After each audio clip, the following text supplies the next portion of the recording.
ونشهد أن سيدنا ومولانا محمدا عبده ورسوله أرسله بالحق بشيرا ونذيرا وداعيا إلى الله بإذنه وسراجا منيرا. أما بعد فأعوذ بالله من الشيطان الرجيم. بسم الله الرحمن الرحيم. قال الله تبارك وتعالى: قل إن صلاتي ونسكي ومحياي ومماتي لله رب العالمين. وقال الله تبارك وتعالى: إنا أعطيناك الكوثر فصل لربك وانحر إن شانئك هو الأبتر. وقال النبي صلى الله عليه وسلم: من كان له سعة ولم يزح فلا يقربن مصلانا، أو كما قال النبي صلى الله عليه وسلم. صدق الله العظيم وصدق رسوله النبي الكريم.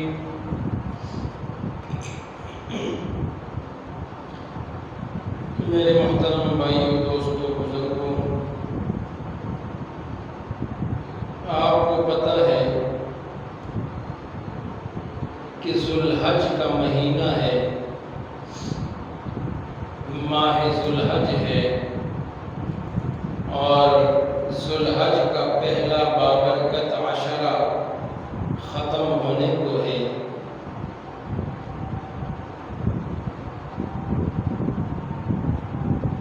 سامعین، قابل احترام لوگوں، ذوالحج کا یہ مہینہ بڑا مبارک مہینہ ہے، بڑا بابرکت مہینہ ہے،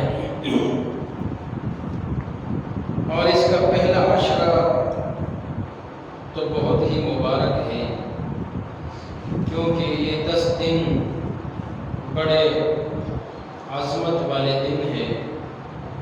اس ذوالحج کے مہینے میں مسلمانوں کی کئی عبادات اکٹھی ہو جاتی ہیں۔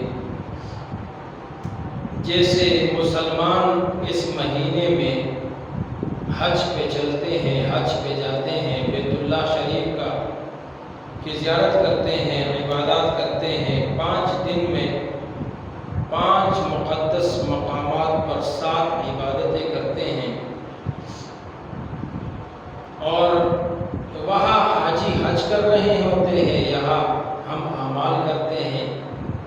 اور ایک ہے ایام تشریق کے جو دن ہیں، یعنی یہ جو 5 دن ہوتے ہیں، ان میں تکبیرات ہوتے ہیں،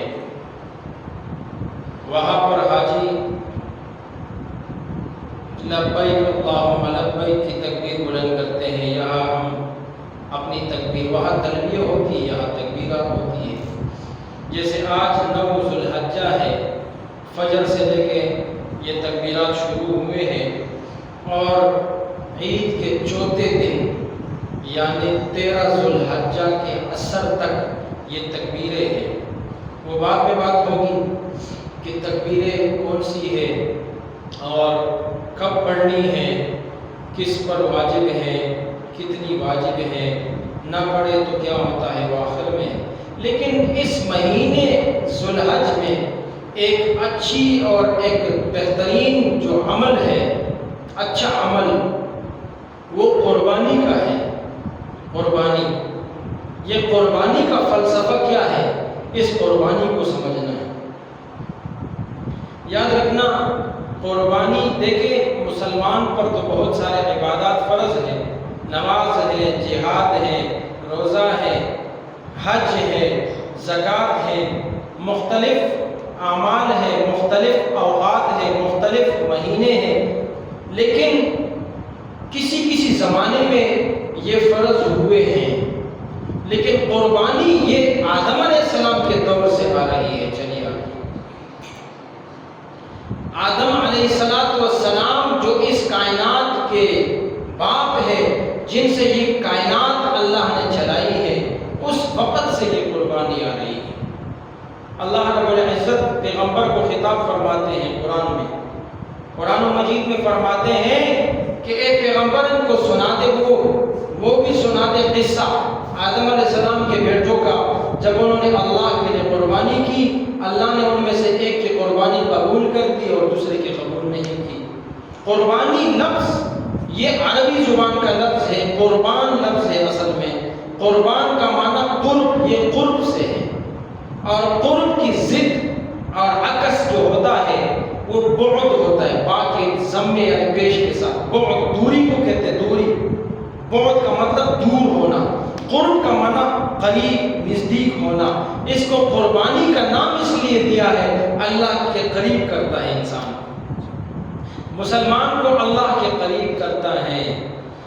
تو آدم علیہ السلام کے زمانے سے یہ چلا آ رہا ہے یہ عمل، اور اللہ رب العزت نے قرآن مجید میں ان کے نام تو نہیں لیے، لیکن مفسرین نے فرمایا ہے کتابوں کے اندر کہ ایک بیٹا تھا قابیل، ایک بیٹا تھا حابیل۔ حابیل کی قربانی اللہ نے قبول فرمائی، جو قرآن میں ذکر ہے کہ اللہ رب العزت نے ان دونوں میں سے ایک کی قربانی قبول کر دی۔ دوسرے قابیل آپ کے ساتھ، وہ قابیل کی کیا ہے جی قربانی قبول نہیں ہوئی۔ یہاں ایک اور فلسفہ ہے، ایک بات سمجھنے کی ہے، حابیل کی قربانی کیوں قبول ہوئی اور قابیل کی قبول کیوں نہیں ہوئی، یہ سمجھنے والی بات ہے، ذرا سمجھنا ہے اس کو۔ قابیل فرماتے ہیں قابیل کی اس لیے قبول نہیں ہوئی کہ قابیل بدعمل تھے، تقوادار نہیں تھے، بے تقوی تھے، اللہ کا خوف ڈر نہیں تھا، اس لیے قبول نہیں ہوئی۔ اور حابیل تقوادار تھے، متقی تھے، پرہیزگار تھے، عمل سے اچھے تھے، اس لیے ان کی کیا ہو گئی قبول۔ تو اس لیے جو قربانی کرنے والے حضرات ہیں وہ یہ بھی سمجھ لیجئے کہ قربانی کرنی ہے، ایسا نہ ہو کہ دل میں کوئی اور نیت کچھ اور ہو۔ تو قربانی کا نام ہے قرب، اللہ کے قریب آنے کا۔ پھر تو قربانی تو وہاں سے ثابت ہے، اور یاد رکھنا کہ قربانی کے بارے میں اما عائشہ رضی اللہ تعالیٰ عنہ سے روایت ہے کہ حضور صلی اللہ علیہ وسلم نے فرمایا کہ ذی الحج کے اس مہینے میں قربانی سے زیادہ محبوب کوئی عمل اللہ کے نزدیک نہیں ہے۔ یہ بھی سمجھنا ہے کہ بھئی قربانی کتنا عظمت والا کام ہے، کتنی فضیلت ہے اس عمل کی، قربانی کرنا۔ اور اللہ رب العزت مختلف مسلمانوں کو یا قوموں کو آزمائش میں ڈالتے ہیں، یعنی آزماتے ہیں، اس لیے قربانی کے ذریعے آزمایا گیا۔ تو پھر ابراہیم علیہ السلام کو بھی مختلف قسم کے طور پر آزمایا۔ ابراہیم علیہ السلام نے خواب دیکھا کہ اللہ نے مجھے کہا ہے کہ آپ نے میرے لیے بیٹا قربان کرنا ہے، اسماعیل علیہ السلام جو پیغمبر تھے وہ بھی۔ یاد رکھنا، اب دیکھو خلیل ایسے تو نہیں بنے نا، خلیل ایسے تھوڑی بنے، خلیل بننے کے لیے کچھ کرنا پڑتا ہے۔ خلیل کا معنی دوست ہوتا ہے، اللہ کا دوست۔ ابراہیم علیہ السلام کا خواب سچا کرنے کے لیے کیا ہوا، ابراہیم علیہ السلام نے اسماعیل علیہ السلام سے کہا، بلایا، بیٹھا، میں نے خواب دیکھا ہے کہ میں اللہ کے لیے آپ کو قربان کر رہا ہوں۔ بیٹے، باپ کا تو باپ کا درجہ ہے، بیٹے کا صبر دیکھ لے، استقامت دیکھ لے۔ اسماعیل علیہ السلام نے کہا کہ اے میرے باپ، اے میرے ابو جان، ابراہیم علیہ السلام کو کہا کہ آپ کر گزرے، جو آپ کو حکم ہوا ہے نا آپ کر گزرے، انشاءاللہ آپ مجھے صبر کرنے والوں میں سے پائیں گے۔ ہاں، میں صبر کروں گا، کیونکہ اللہ کے لیے آپ نے کیا کرنا ہے؟ مجھے قربان کرنا ہے، ذبح کرنا ہے۔ پھر وہ ذی الحجہ کے مہینے میں وہ جب جاتے ہیں، وہ یوم الترویہ ہے نا، 8واں ذو الحجہ، وہ خواب ہے، خواب آتا ہے، پھر غور و فکر کرتا ہے۔ ہاں بات سمجھ آ رہی؟ پھر اگلا دن 3 دن خواب آیا تھا، پھر یوم عرفہ بنا، پھر یوم النحر، مینا کے میدان پہ جب لے جانے لگے، وہاں پر وہ آپ قصہ پڑھتے ہیں، ابراہیم علیہ السلام کا سنتے ہیں، بہت لمبا قصہ ہے، اس پہ جائیں گے تو وقت ختم ہو جائے گا۔ مخصوص بات کرنی ہے، جو خاص جو ٹھوس باتیں ہیں وہ موٹی موٹی باتیں کریں گے، مسائل۔ تو ابراہیم علیہ السلام کو آزمایا اور امتحان میں کیا ہو گئے؟ پاس ہو گئے۔ اللہ رب العزت نے صرف آزمایا ہے، بس امتحان میں ڈالا ہے۔ اللہ قربانی لیتے ہیں لیکن اس کے بدلے کچھ دیتے بھی ہیں، اس لیے اللہ نے قرآن میں فرمایا کہ مجھے تمہارا گوشت اور تمہارا خون نہیں چاہیے، لن ینال اللہ، نہیں چاہیے، اللہ کو چاہیے نہیں، ضرورت ہی نہیں ہے، اللہ کو خون کی اور تمہارے کیا ہے گوشت کی ضرورت نہیں ہے، اللہ کو تمہاری تقوی کی ضرورت ہے، نیت کی ضرورت ہے۔ نبی علیہ السلام نے فرمایا ان اللہ لا ينظر الى صورکم واموالکم ولکن ينظر الى قلوبکم واعمالکم۔ نبی کریم سرور دو عالم صلی اللہ علیہ وآلہ وسلم کی تعلیمات میں سے ہے، اللہ کے رسول نے فرمایا صلی اللہ علیہ وسلم، اللہ تمہارے شکلوں اور مالوں کو نہیں دیکھتے بلکہ تمہارے دلوں کو اور عملوں کو دیکھتے ہیں۔ تو قربانی کل ذو الحجہ ہے، 10 ذو الحجہ، عید کا دن ہے، عید الاضحیٰ،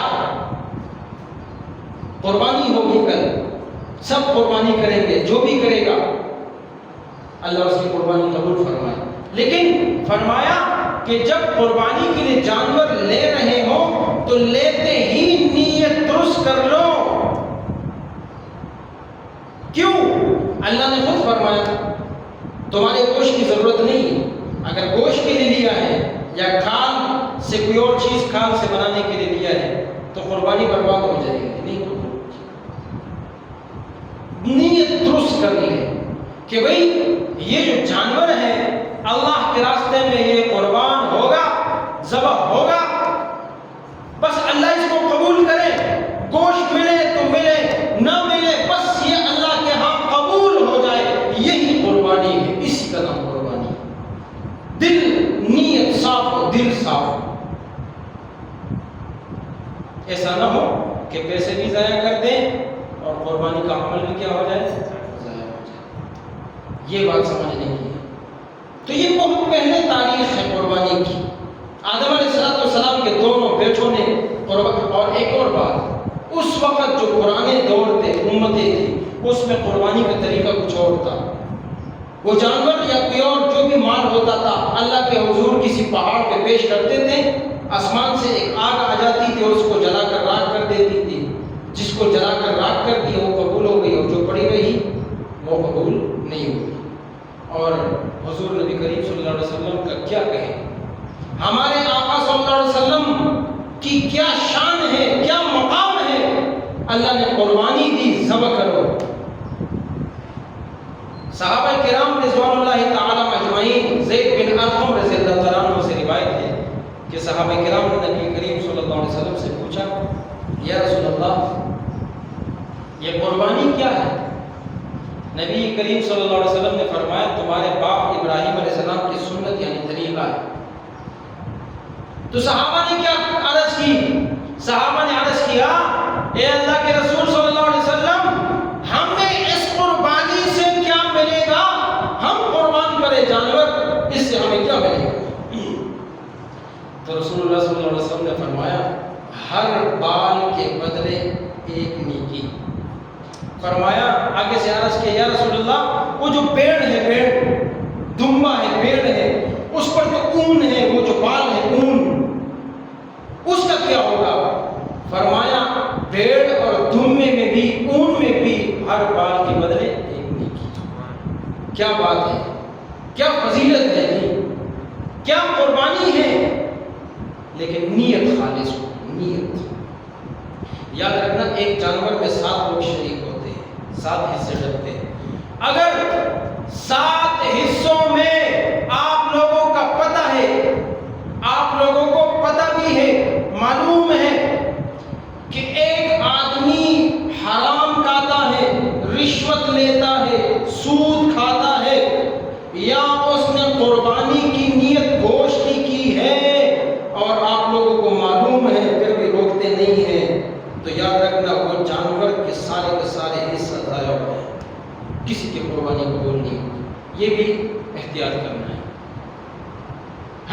وہ الگ بات ہے۔ علماء نے لکھا ہے کسی کو پتہ ہی نہیں کس کا کیا، اس کی اپنی قبول نہیں ہوگی، اپنی قبول ہو جائے گی، لیکن بعض اوقات معلوم ہوتا ہے۔ تو گوشت کی نیت کرنے سے بھی کسی کی قربانی قبول نہیں ہوگی۔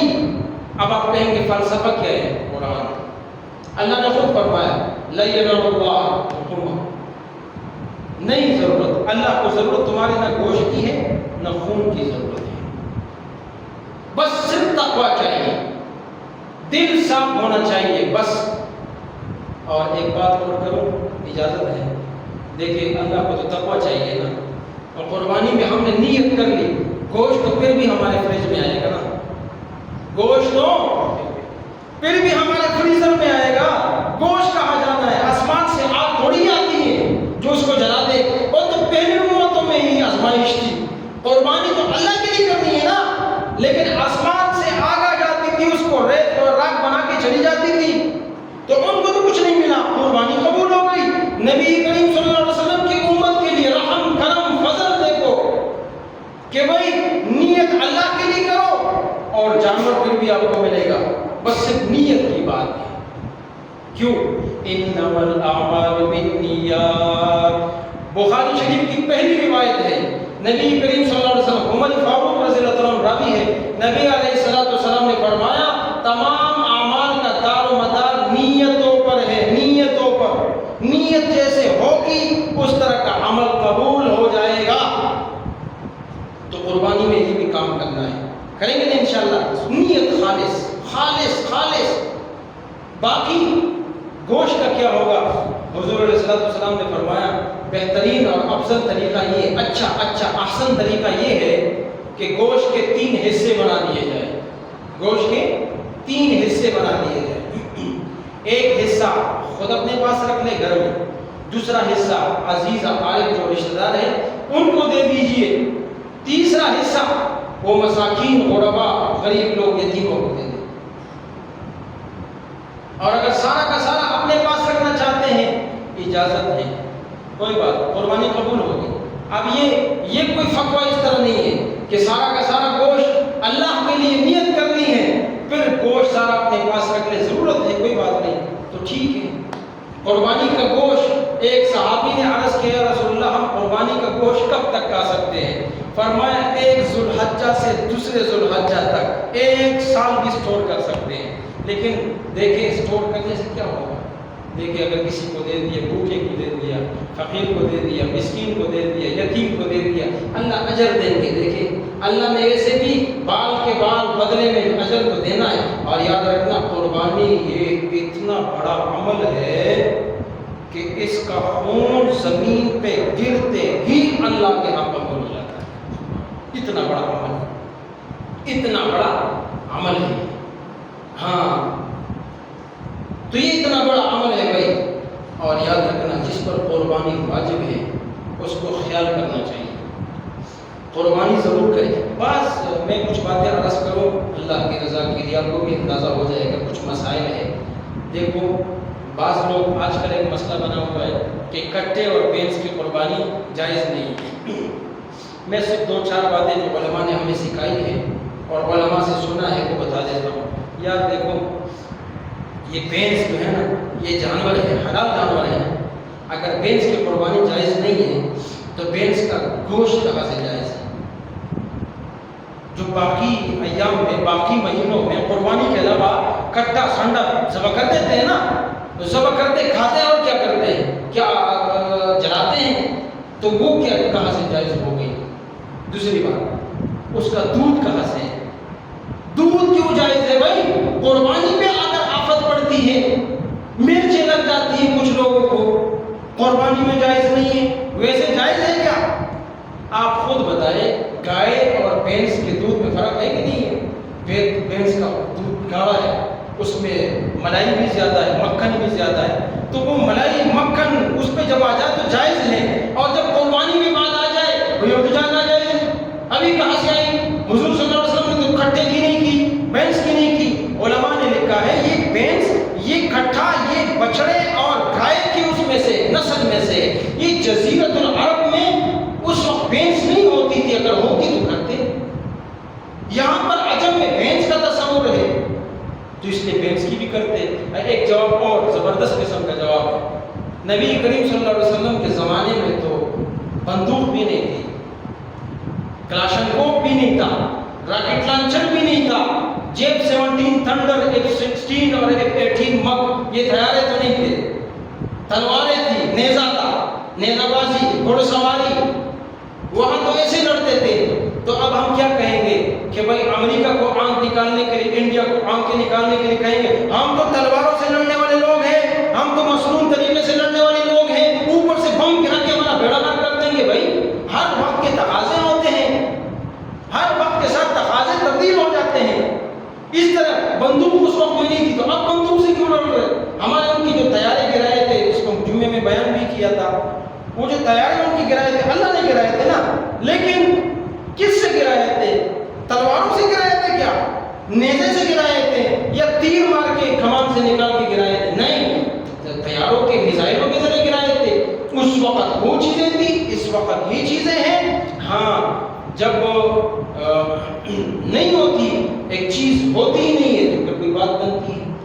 اس لیے اس خوف میں نہیں آنا، اس شک و شبہ میں نہیں آنا۔ بھینس کی قربانی جائز ہے، بے اتفاق جائز ہے، اور گھر کی نسل سے ہے، اس کی جنس سے ہے، اس لیے کھٹے کی بھی قربانی جائز ہے۔ لیکن یاد رکھنا کہ بعض لوگ کہتے ہیں کہ قربانی صرف سربراہ پر جائز ہے، یعنی گھر کا جو سربراہ ہے نا، بڑا، وہی قربانی کرے گا، باقی کسی پر نہیں۔ یہ بھی غلط مسئلہ ہے۔ قربانی یہ جو 3 دن ہے نا عید کے، ذوالحجہ 11، 10، 11، 12، ان 3 دنوں کے اندر جو صاحب نصاب ہوگا، جس پر قربانی واجب ہو جائے، چاہے اس پر سال گزرا ہو یا نہ گزرا ہو، سال کی بھی کوئی قید نہیں۔ بعض لوگ کہتے ہیں کہ قربانی کے نصاب پر سال، وہ زکوٰۃ کا نصاب ہے، وہ قربانی کا نصاب نہیں ہے، اس لیے سال کا گزرنا ضروری نہیں ہے۔ کسی کے پاس کچھ بھی نہیں ہے، ان 3 ایام کے اندر اگر وہ وسعت والا ہے، قدرت والا ہے، اس پر قربانی واجب ہے۔ اور بعض کہتے ہیں شادی شدہ کا ہونا ضروری ہے۔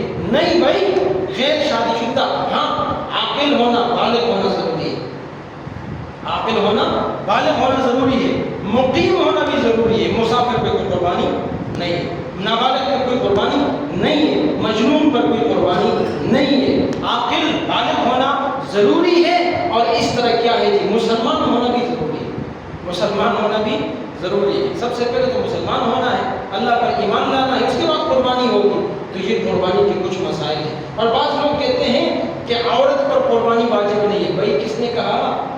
اور عورت پر بھی قربانی واجب ہے۔ ہاں تو عورت کا بھی نصاب اس طرح کا ہو، وہ 52 تولہ چاندی اور 7 تولہ ہے، اس کا حساب، اس کی قیمت جو زکوٰۃ کا جو نصاب ہے، وہی قربانی کا نصاب ہے، ٹھیک ہے، لیکن اس پر سال کا گزرنا زکوٰۃ کی طرح ضروری نہیں۔ تو کچھ چیزیں یہ ہیں۔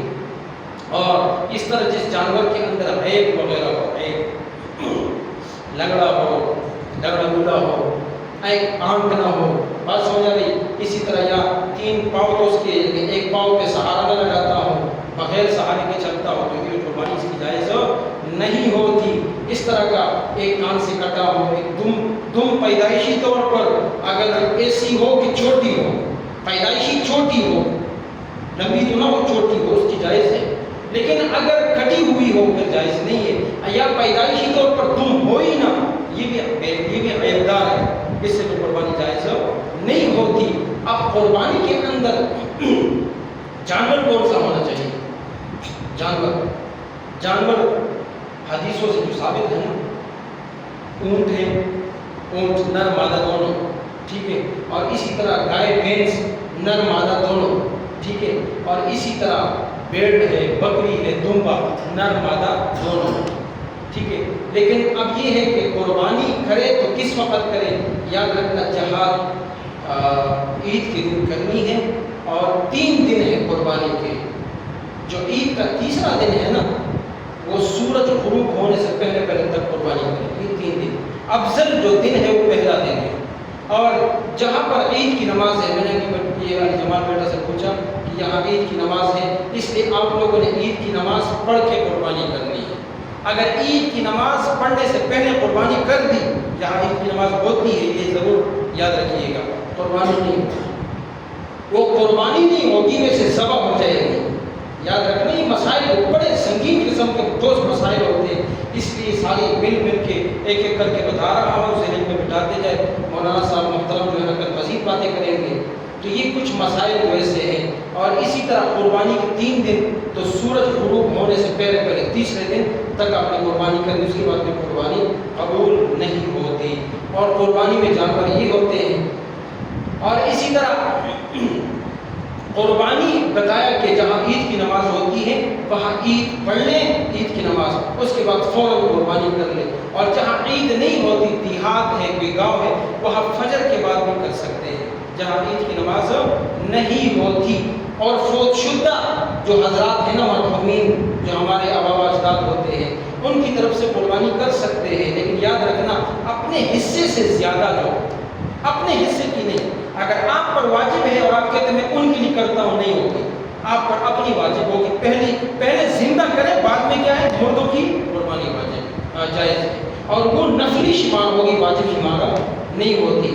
حضور علیہ السلام جو میرے اور آپ کے آقا ہے، آقا صلی اللہ علیہ وسلم کو دیکھا گیا کہ 2 مینڈے لائے گئے، ایک اپنی طرف سے ذبح کر کے ایک امت کی طرف سے ذبح کر دی۔ اس لیے اگر کسی کی وسعت ہے، قدرت ہے، صاحب نصاب ہے، طاقت ہے، پیسہ والا ہے، مال والا ہے، اس کو چاہیے کہ حضور صلی اللہ علیہ وسلم کی طرف سے بھی کیا کر لے، قربانی کر لے۔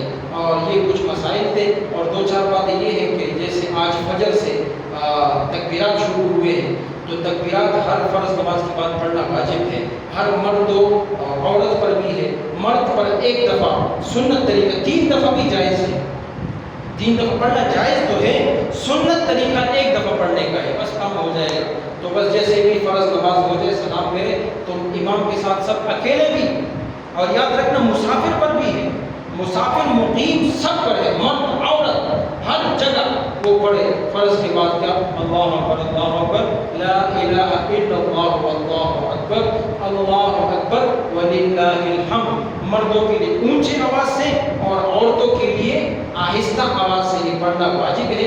کب تک؟ عید کے چوتھے دن یعنی 13 ذو الحجہ کی عصر کی نماز تک یہ تکبیرات۔ اب یہ تکبیرات اگر کوئی نہ پڑھے، بھول جائے تو کیا کرے؟ تو اس کو استغفار کرنا چاہیے۔ اس کا کفارہ یہ ہے، کوئی چیز صدقہ نہیں دینی، صرف استغفار پڑھے، اللہ سے کیا کرے؟ توبہ مانگے، کیوں یہ واجب ہے اور مقدس مبارک تبرک والے دن ہے۔ اللہ سے دعا ہے اللہ ہمارے ان اعمال کو قبول فرمائے۔ کل کی جو قربانی ہے اللہ سب کی قربانیوں کو اپنی بارگاہ میں قبول فرمائے، اور جو پڑھا سنا اس پر عمل کی توفیق عطا فرمائے۔ وآخر دعوانا ان الحمد للہ رب العالمین۔ سنت